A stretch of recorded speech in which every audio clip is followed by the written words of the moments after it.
Hello and welcome once again to the video. Continuing my series looking at every race in the 2025 Formula One World Championship. And I thoroughly enjoyed this race. I knew I would do because it's Monza. It's just incredible circuit, incredible history. When I watch the racing around the circuit, it just reminds me of previous years. It takes me back decades. Because I have been watching Formula One since the early 80s.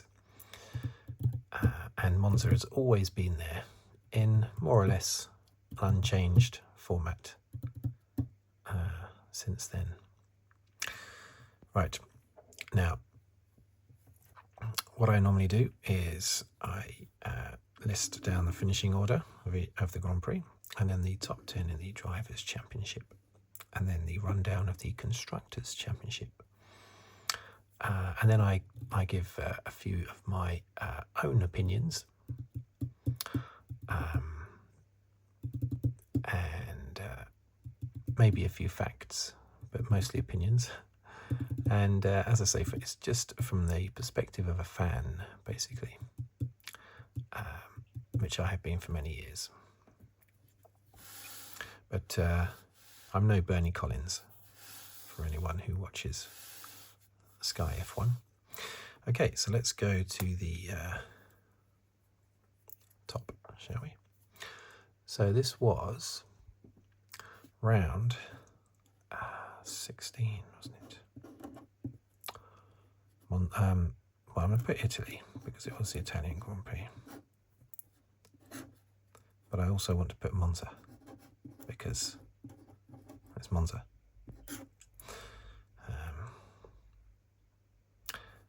Two Grand Prix in the year that I like to name after the circuit are Silverstone and Monza, the British Grand Prix and the Italian Grand Prix.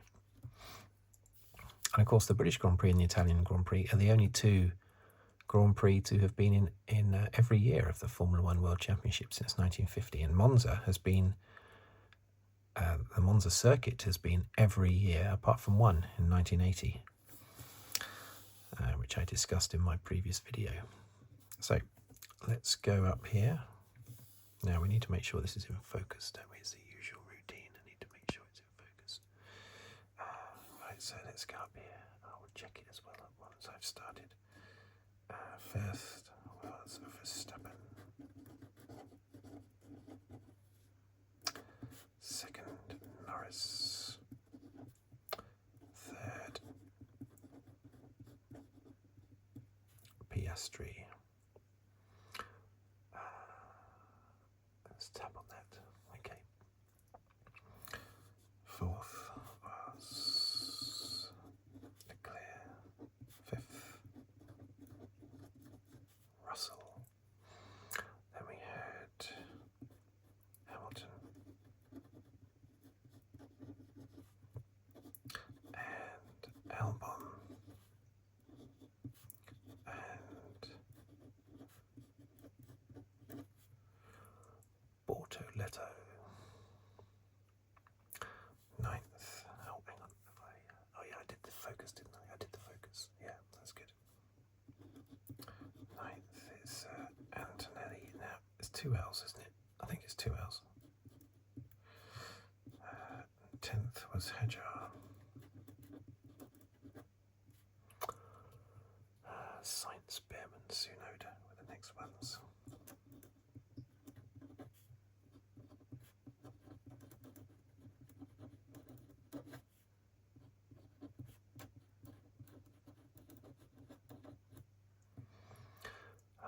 I've changed my pen recently. I seem to write better with this pen.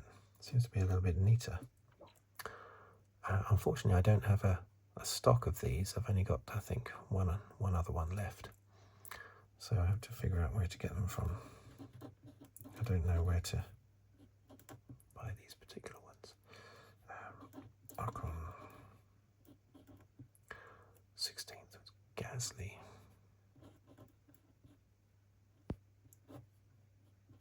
Colapinto.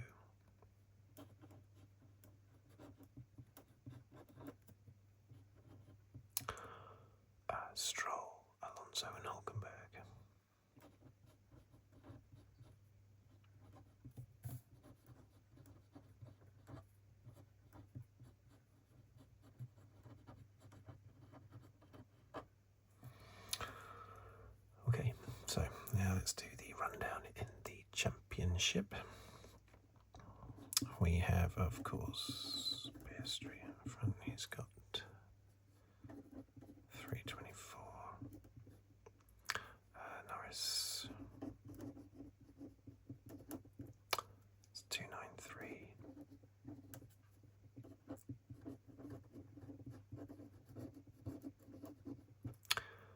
Verstappen 230. Russell 194.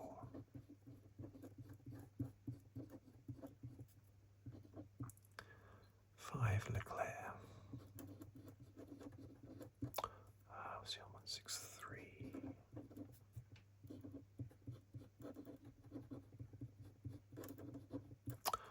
Hamilton 117. Albon 70.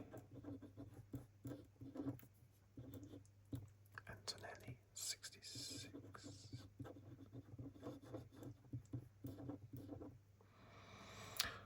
Oh yeah, of course, yeah.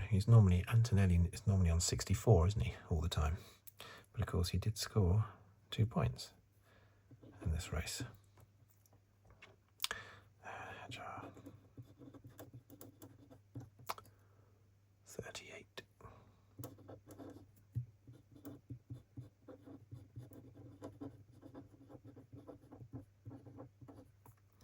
Hulkenberg 37, so I think the focus is still good though. Pretty sure. Okay, so let's do the constructors. We've got McLaren on 617. Ferrari 280. Then Mercedes on 260. Yeah. And then we got the Max Bull on 239. And Williams 86.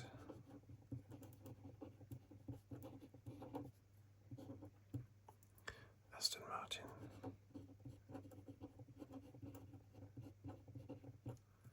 Uh, 62. Racing Bulls. Now, I'm going to call them Racing Bull because, well, I'll tell you what, I'll put Racing Bulls. I'll write Racing Bulls, but when I refer to them, I put Racing Bull because, as I said in previous videos, it's ridiculous saying so-and-so is racing in the Racing Bulls. No, he's only racing in one of them, isn't he? So I think, why on earth they've put an S on the end? Because I think that is their official name, Racing Bulls, not Racing Bull. And I just think that's a mistake that someone's made, and I'm going to correct that mistake myself. So 8th is Sauber, 55, and then we have S, 44,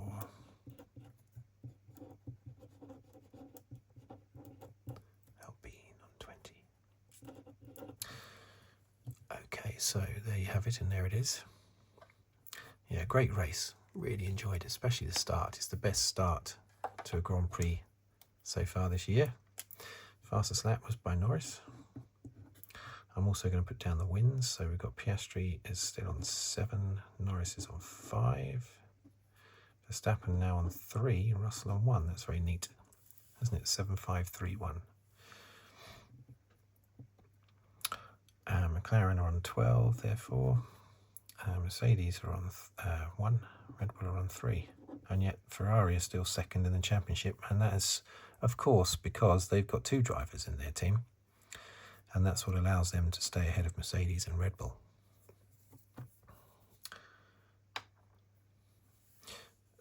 Okay, so that's a bit nasty towards it. People would say, oh, you're being nasty to Antonelli there by suggesting he's not actually really racing this year. He has picked up a podium, of course, in Canada, but also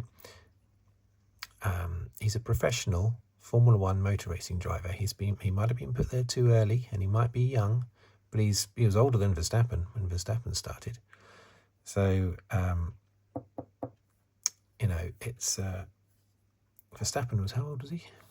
Verstappen was 18 years old, and he won his first race when he was 19 years old, still a teenager. So let's treat Antonelli like a professional driver. Let's stop patting him on the head. I made a comment about that a few months ago, actually, about we should stop pampering Antonelli. And I still feel that now. But he's getting less pampering. Because he's failing to score, he's getting less and less adoration and pampering now. Before, it used to be a bit like when a relative or a friend brings their baby round to a family do or something, and everyone crowds around the baby wanting to hold the baby. And that's what it seemed to be like with Antonelli. Whenever he was in the paddock or surrounded by press or surrounded by whoever, everyone wanted to go up to him and wiggle his cheeks and pat his head. Let's treat the guy with respect, yeah? But treating him with respect also means being critical, you know?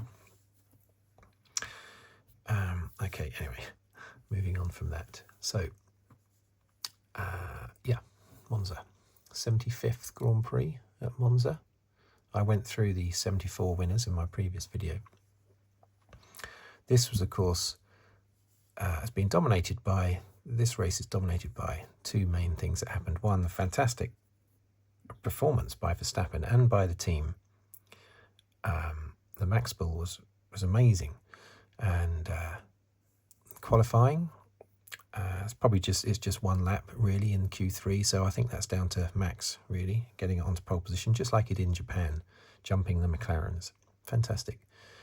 In Japan, he only just won the race. He just managed to stay ahead, and he just won the race, keeping the two McLarens behind him. Here, he blew them away. The one criticism I do have was his start, of course. Now, he made two mistakes, or did two things that were wrong. Obviously, going into the first chicane, he went off the track.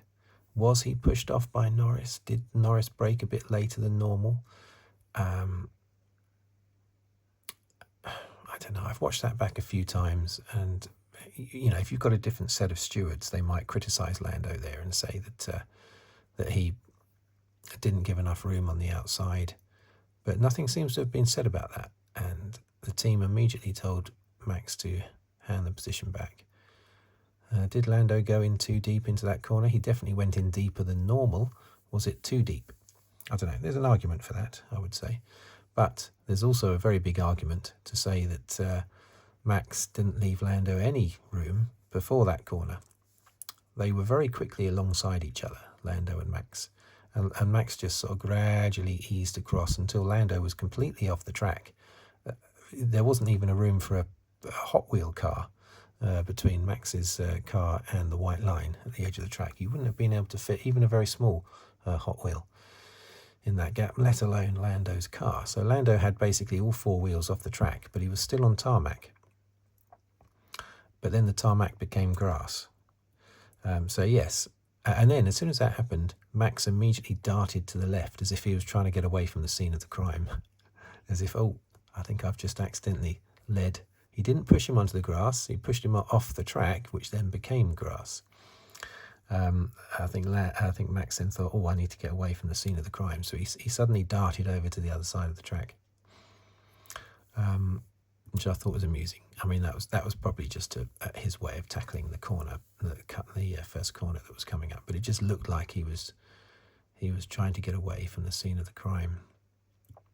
So that was naughty by Max. But was Norris equally naughty going into that first corner? I don't know. No fuss was made of it. But possibly not. Maybe he did. I'll have to watch it back a few more times to see if he did give Max a bit of space, or Max should have. Well, actually, Max wasn't even alongside, was he really? At that point, I don't think he'd pulled back a bit. I can't remember. Anyway, Lando fans would be screaming one thing at their phone or whatever they're watching this on, and Max fans would be screaming something else. By all means, I welcome all comments, not just ones that agree with stuff that I've said. All comments are great. So yeah, apart from that though, unbelievable performance by Max. He had to let Lando back past, or he wasn't told to let Lando back past. The team told him to, but he wasn't told by the stewards. But the team got in there first and said, just let him past. And then within a couple of laps or so, he was all over the back of Lando again and monstered him. There were some great overtaking manoeuvres. What about Piastri on Leclerc? I'm going to have to start saying Oscar, not Piastri, because the P in Piastri is a bit hard on the microphone. I should need to say Oscar and Lando now. Yeah, so Oscar's move on Leclerc around the outside into the first Lesmo, I seem to remember. And the second Lesmo is a really difficult corner. I certainly find that when I'm racing on the computer. So Piastri would have compromised himself. Oscar would have compromised himself going into the second Lesmo, having gone around the outside of Charles. On the first Lesmo, I think it was the first Lesmo that happened. Unbelievable manoeuvre, and they were so close. And then I think Leclerc got past again, didn't he? Lap later or something. And then Oscar had to try and fight his way back past again. Unbelievable. I can't believe that Oscar didn't lose his front wing on numerous occasions. Fantastic racing by Oscar. It has to be very brave, considering he's got a championship lead to protect, but he knows that he's not in the clear in the championship, so he shouldn't just back off and just settle for second and third and fourth. The commentators occasionally say, oh, Lando's got nothing to lose. Well, one of the commentators does anyway, not the other one.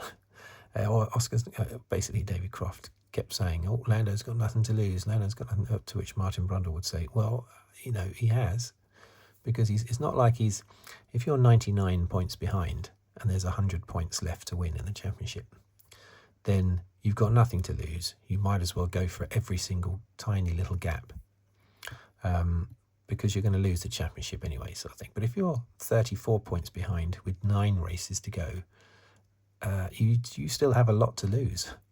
So you can't just do banzai manoeuvres. So, yeah, that's why Oscar and Lando are still driving exactly the same, because they're still close together in the championship. Closer than Lando and Max were this time last year. It was about 50 points or something, I think. But yeah, some great fighting.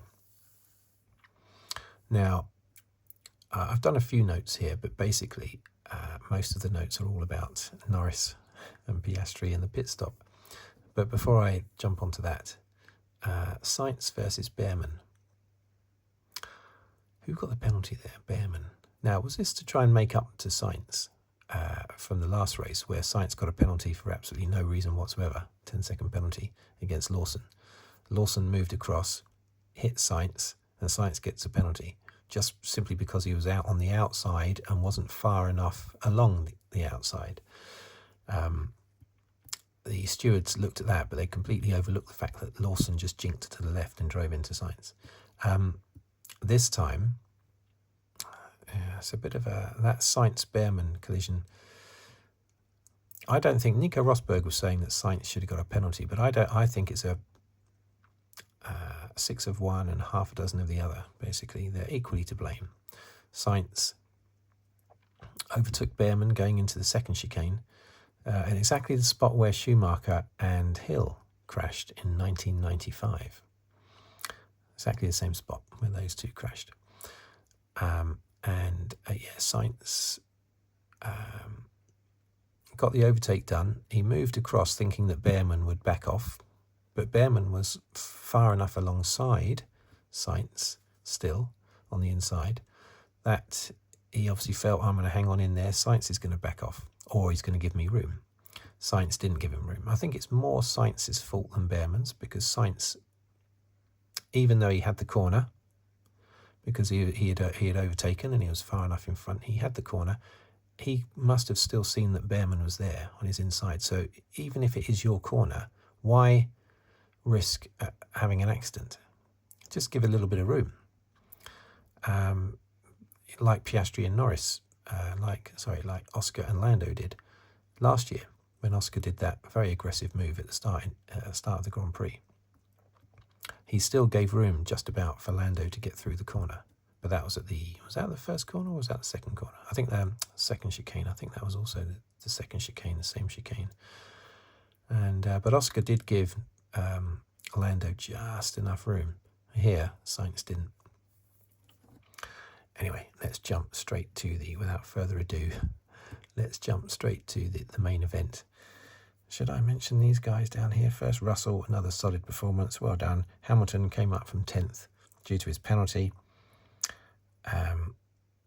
I didn't realise, when I found out he had a penalty, I didn't realise exactly. I knew he'd gone too fast through yellow flags or something, but I didn't know what it was. But when I saw what it was, I remembered that I had shown that to my son last week at Dutch Grand Prix, and I said, wow, look at this, look at the speed that Hamilton is going into the pits. Look at this is what they're allowed to do. It's incredible. Not thinking that it isn't what they're allowed to do, and he got a penalty for that. But anyway, came up from 10th to 6th, having qualified 5th, and then getting demoted on the grid to 6th. Albon, just like last year, coming up. I think he was 13th on the grid this time, up to 7th. Last week was 15th, up to 5th. Bortoleto, yet another strong performance. He had a bit of a battle with his team and with his manager, Alonso. But another great performance. At the start of the year, Bortoleto wasn't doing tremendously well, I remember. But,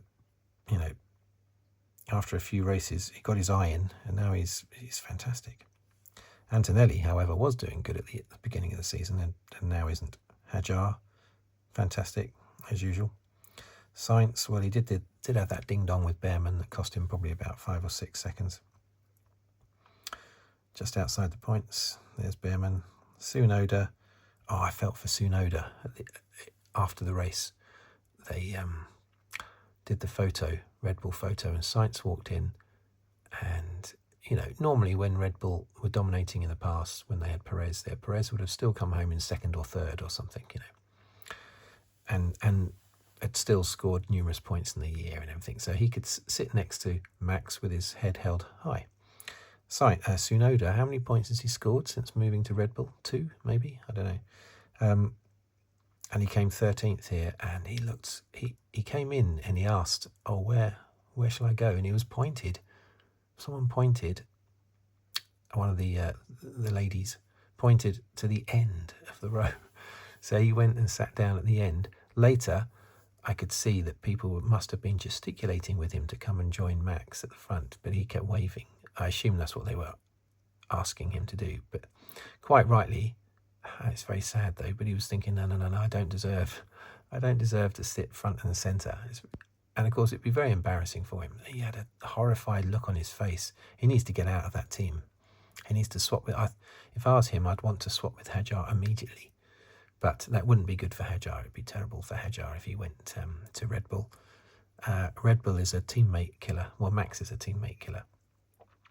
So, but next year, with the new cars, that's the time for Hadjar to be in the Red Bull, and I'm sure he will be. But it would be the wrong thing to move him across now. He's still inexperienced. Let him do a full year in the Racing Bull, and then not both Racing Bulls. So he's not going to do a full year in the Racing Bulls because he can only drive in one car. Okay, so it's not Racing Bulls, it's Racing Bull. So give him, the rest of the year in the Racing Bull, and then move him across to the new car in 2026. Lawson, he started on soft tyres, and that basically ruined his race. He had to come in for a pit stop after about 7 laps. Ocon's, what happened? A few things happened with Ocon. I can't remember didn't he have a penalty as well? I can't remember. He also went super long. He was the last one to stop.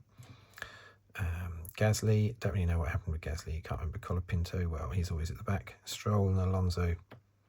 Alonso, strangely, had he hit a curb, but he didn't seem to hit it too aggressively, but it sort of smashed up his suspension. Hulkenberg retired before the race even started, I think, wasn't it? Wasn't it on the warm-up lap? Not the warm-up lap, the formation lap. And Stroll, I don't know what happened to Stroll. Why was he down in 18th? Because he's been doing better lately, so I don't know why. But yes, the whole pit stop thing.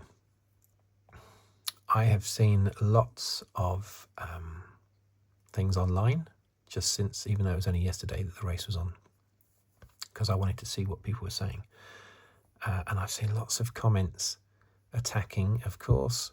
There's lots of people out there, lots of Lando detractors, and I've often wondered why that is. They're not necessarily Oscar fans, they're just Lando detractors.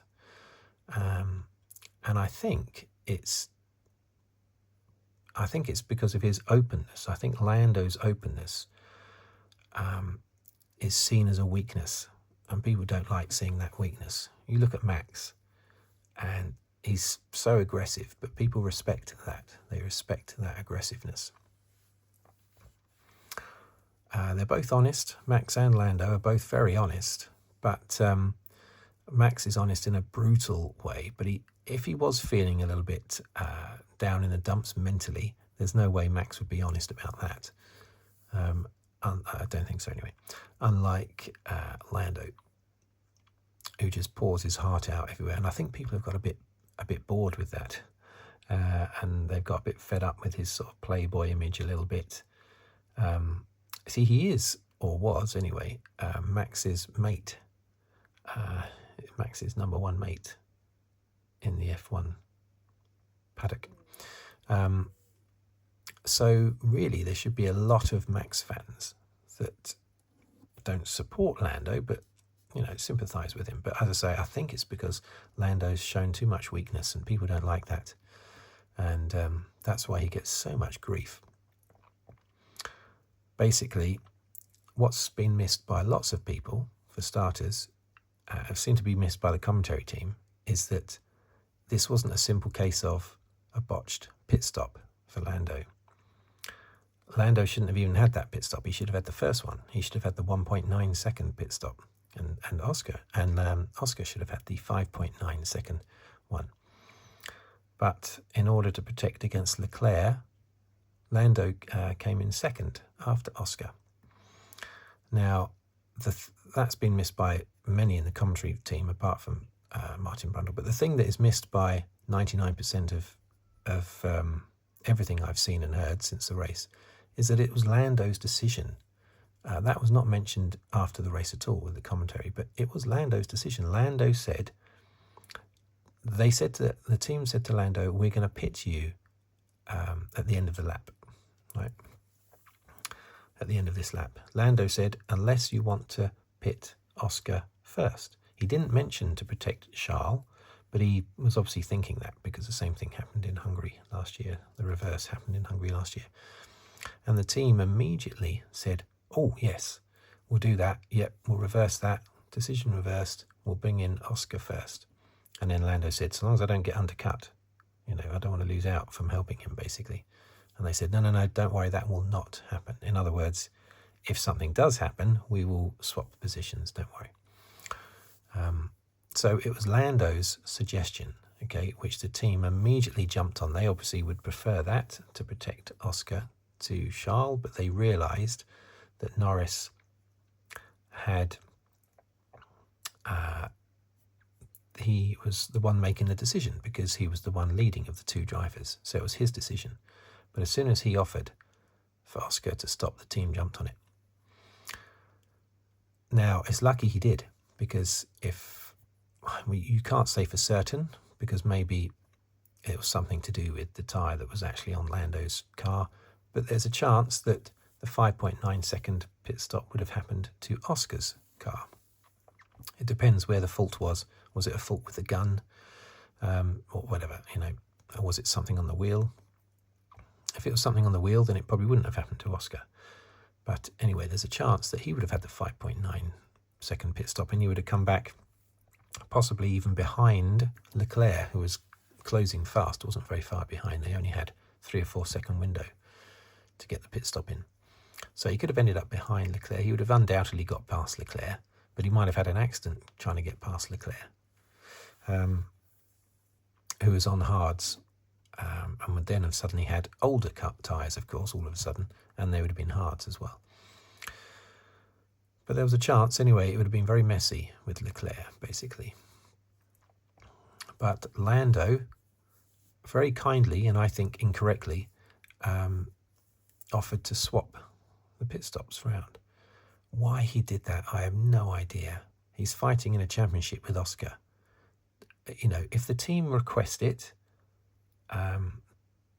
then yes, okay. If the team request it, then you might think, oh, yeah, okay, we'll go on. But don't actually offer it. What's he playing at? And all that's happened is the majority of fans are criticising him. He even got booed on the podium. There he was doing a nice thing for his championship rival teammate. Who's ever done that in the history of Formula One?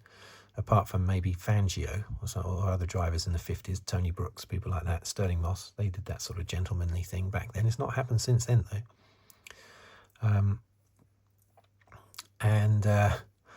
He did that for... he did that nice thing, yeah, and then he gets booed after the race by fans who obviously didn't know what was going on. All they saw was that he'd had a bad pit stop, and so the team supposedly favoured their favourite driver, which a lot of people think Lando is, which is nonsense. A professional team like McLaren is not going to have favourite drivers. That's absolutely ridiculous. A ridiculous suggestion. But I have to say, last year they seemed to be, the optics were that they were favouring Oscar by refusing to order Oscar to help Lando in his championship battle, which Oscar was not involved in, especially Hungary, where they actually swapped those positions, which was the fair thing to do within the race, but not within the championship, which is why Norris took a long time to actually adhere to that order in Hungary last year, because he was thinking, well, I'm the one going for the championship, not my teammate. What's going on? You're supposed to be helping me. I remember Jacques Villeneuve at the time saying that he believed that the team seemed to be favouring Oscar for some reason, as if they didn't want to annoy their star driver or something. You know, he said, I'm paraphrasing, but he was definitely, and I feel the same way. I thought that seemed to be happening. I don't think it was, but they were definitely trying to not upset Oscar. They weren't trying to favour Oscar. They weren't trying to favour Lando, obviously, but they were just trying to not upset Oscar, I think. So they try desperately to be fair. McLaren at the moment really do trip over themselves trying to be fair, basically. So it's really unfortunate that Lando's getting a load of grief for doing something that I've not seen a driver do since the 50s. Not that I was watching in the 50s, but I mean, wasn't there? There was a championship where I think it was it Tony Brooks, or was it? No, it was Collins, wasn't it? Peter Collins was his name. Peter Collins, I think. And Fangio gunning for the championship, final race. Fangio retires because he's the team leader. Collins was ordered to come in and give his car to Fangio, and then Fangio went out and promptly won the championship. Had Collins not come into the pits and given his car to Fangio, Collins would have won the championship. So, I mean, that's incredible, isn't it? Obeying an order there that stops you winning the championship. Unbelievable. So, but I've not heard of this kind of thing. So this is amazing. Oh no, do you want to? It's one thing to agree to a team order that helps your teammate, but to actually suggest it yourself when you are in a championship battle, that's amazing by Lando. And I think that's also why he gets grief, because nice guys finish last. And unfortunately, nice guys get less respect. Everyone respects Max because he's an absolute monster on the track. And with his comments, I'm sure Max is a lovely guy away from Formula One, yeah? But on track and his comments off track are, he's a monster. But people respect that. They look up to that. And on a subconscious level, they might not even realise they're doing it. And unfortunately with Lando, he's a nice guy. He's a nice guy, you know, and I mean, he's the nice guy from Bridget Jones' Diary, you know. What's that actor's name? Colin Firth, you know. Not that I'm a fan of that film at all, but that sort of Mr. Nice Guy routine. Nice guys finish last, you know. So unfortunately, he's not getting the praise that he should be getting for what he did. A lot of people don't even know it, especially the ones that were booing him when he stepped onto the podium. It didn't help that Max then started laughing and joking about the fact that the team had swapped positions. During the race, on a radio message, he was told by the team, Max was told by the team, oh, they've swapped positions. And Max said, oh, just because of a bad pit stop. And then he laughed. Oh, God. You don't know the facts, Max. And even after the race, when he was told the facts, he still didn't back down from that position. I think mainly because he knew that Norris had been criticising his manoeuvring off the start, basically. And even Oscar, when Oscar was told after the race by that Sky presenter, what's her name? Oh, the blonde woman, I can't remember. Oh, it's gone out of my head. Anyway, she brought it up with both Max and Oscar, which was great, and pointed out why the positions were swapped. And Oscar said he didn't know. He hadn't been told at that point. They were in the media pit, mosh pit, you know. And apparently Oscar said he hadn't been told. He had no idea. He just thought it was because of why wouldn't they tell him? Just tell him quickly on the cool down lap afterwards. Just say, oh, by the way, you know, blah blah blah. All the team said to him was, oh, we've done this. We swapped the positions because you know, we did it in Hungary and blah blah blah. They didn't say that it was Lando's suggestion, but that was pointed out to Oscar in the mosh pit afterwards. But Oscar didn't really flinch. He continued to not blame the team. Well, I say continued. I think he was blaming the team in the car. He came out with a comment before handing the place back to Lando. Oscar did come out and say, "Oh well, you know, what are we doing that for? You know, pit stop errors are part of the race. What, you know, why are we doing it? I know I'll do it, but why are we doing it?" And then afterwards, he was interviewed by the always extremely excited Davide Valsecchi, and Valsecchi said, "So yeah, it's happened. It's a great race for you." Nah, nah, nah, nah, nah. But Valsecchi didn't mention the swap. So Oscar was obviously expecting him to mention that. You know, that's the biggest thing in the race for Oscar was the swap, and Valsecchi didn't mention it at all. So Oscar just slipped in at the end. He said, and there was, you know, I had that other issue towards the end, but never mind, I'll talk about that later, or something like that. He had to get something in there. So he was still annoyed. But then after it had been Rachel, that's her first name, isn't it? Rachel what? Can't remember. But anyway, after the race, in the mosh pit, when it was explained to him, he didn't go, oh, okay. Oh, I take it all back. Oh, sorry. Yeah, I take it all back. I take back what I've been thinking and what I've been sort of mumbling about Lando. Yeah, sorry, I didn't realise it was actually his suggestion. Oh, okay. Where is Lando? I've got to go and apologise to him. Where is he? No, he just went, yeah, I haven't got a problem with the decision. You know, we all share the same mechanics. We don't want, basically, you know, you don't want one mechanic.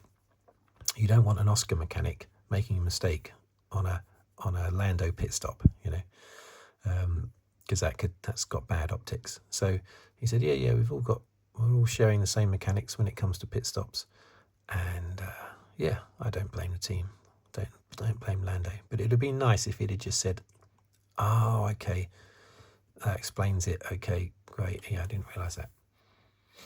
But that would have shown weakness, I guess, maybe. And Lando is the only one that shows weakness. I remember the 1997 Australian Grand Prix. Hakkinen had a botched pit stop, and he had been leading the race. And David Coulthard was asked, who then took the lead, was asked to move over and give the race win to his teammate Häkkinen. 1998 Australian Grand Prix, 1998, when in their dominant year. That was, so I mean, that happened back then. How long ago was that? 28 years ago, 27 years ago. And I remember that. One person online said, this is the biggest controversy. This is match fixing. It's the biggest controversy since Abu Dhabi 2021. Well, yeah, Abu Dhabi 2021 is the all-time leader for the most ridiculous travesty ever in Formula One. But that person who made that comment online was forgetting just Hungary last year. I mean, was that not match fixing? It was exactly the same thing. But this guy was probably an Oscar fan, so therefore he's ignored Lando moving over to give Oscar that win, even though it crippled Lando in the championship that Oscar wasn't going for. He's completely overlooked that last year, and he's only noticed this one. That same person actually said that Oscar should be compensated for Silverstone. What? Silverstone was Oscar's mistake. Oscar made a mistake. And even though the team said they thought the penalty was harsh, teams always say the penalty is harsh. It doesn't matter what has been done by the driver. Teams will always say penalty is a bit harsh, or it was totally unfair. You know, the best they will ever say is it was a bit harsh. You know, and so because of that, Oscar at Silverstone said, should we swap positions? Now, after the race, he said he was just sort of like messing about, you know, just for a laugh. You know, no, you weren't, Oscar. You were actually seriously asking to have the positions swapped because the team had said the penalty was a bit harsh. Flipping heck, Oscar, that was ridiculous. I've heard some crazy things said by drivers over the decades. That's the most ridiculous thing, the most ridiculous request to swap positions that I've ever heard. Total madness. So there you go. So Lando should be applauded rather than booed. He should be applauded for what he did. I just hope everyone who did boo him has seen that it was his suggestion, and he did that to save Oscar a lot of hassle, which Oscar may well have had if his pit stop had been the 5.9 second one. Anyway, I've been going for ages, 43 minutes, dearie me. So there you go. What was I going to say now? I think that's all I need to say, actually. I think I've done it all. I've ranted for longer. It's the fastest race ever, 1 hour, 13 minutes and something seconds. But of course, all it would have needed was a safety car, or a virtual safety car, and it wouldn't have been the fastest race ever. So those statistics are not really worth taking any notice of. Right. Even though it's repeated constantly on the TV broadcast. Right, so thank you for watching. Thank you for listening. If you'd like to comment, I'm sure there'll be some comments. Please do so. Or like the video. Or even or subscribe, of course. And or even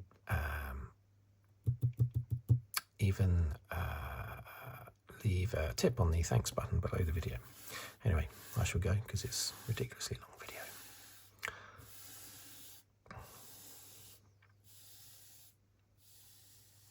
So, thank you for watching, thank you for listening, and I'll see you next time. Goodbye for now.